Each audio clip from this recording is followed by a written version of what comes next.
আজকে আমরা ঘুরতে ঘুরতে চলে এসেছি কুষ্টিয়া জেলা মিরপুর উপজেলা সেই ঐতিহাসিক পাটিকাবাড়ি তহবাজারে। এই যে বন্ধুরা, এই কোলে মাংসের দোকান। এই যে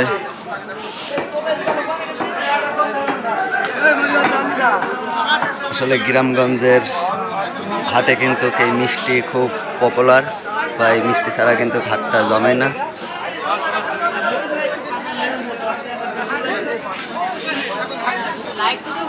আসলে এই বাজারটা কিন্তু অনেক বড়। যে সাইডে হচ্ছে মাছের বাজার।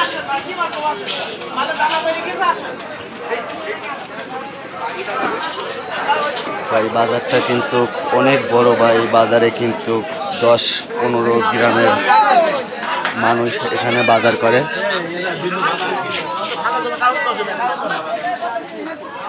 এই যে সাইডে তহবাজার।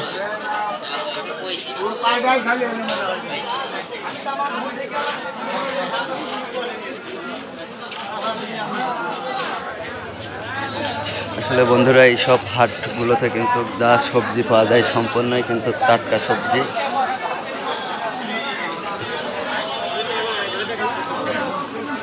যে সাইডে সম্পূর্ণই